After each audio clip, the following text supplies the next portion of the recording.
Okay, so one thing I thought to share with you was I watched the full interview that Wael Ghomin gave right after he was released from 12 days of imprisonment by the Mubarak regime.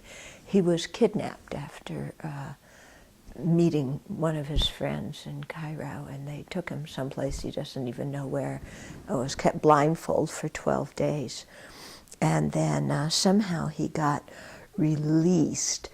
And somebody said that it was through like the daughter of one of the people who was in power who said something, you know, but he got released.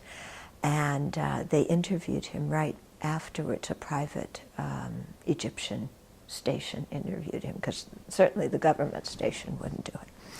And I was very impressed with the interview, because although he had come from such a dire situation, you know, I mean, being blindfolded for 12 days and not knowing where you are and not knowing what in the world's going on, and especially being in a system like that where who knows what's going to happen to you, that when he spoke in the interview, he did not speak with anger or hatred.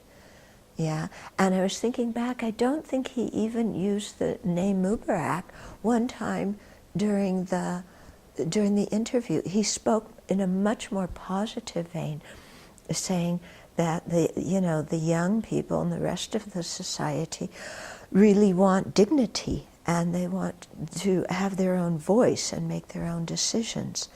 And he said he wasn't harmed, and that he met some very nice people in the intelligence, very intelligent people in the, because he was held by the intelligence services, the police. And so he spoke very nicely of them, very respectfully of them.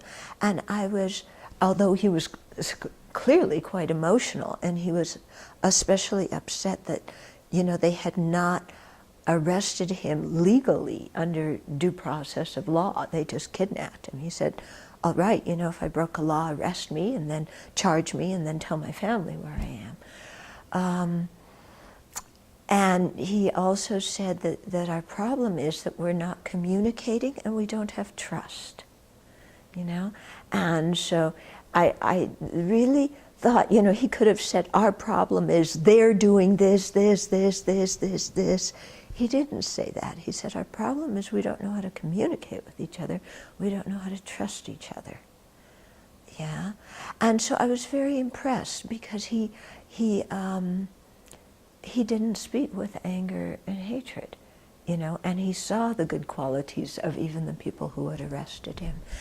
And so I hope in the future he will continue to speak out, because I feel that what Egyptian society needs, and what our society needs too, is leaders who direct people in a positive way of thinking. Not leaders who always blame mistakes on the other party or the other country or somebody else, but people who really show the citizens a positive way so that the citizens can come together and work together. Yeah. So I hope that, his country and our country can have that kind of leaders. But also, it made an impression on me, so that we too, if we are ill-treated by somebody, can still learn to see that person's good qualities and not speak in hatred, of them.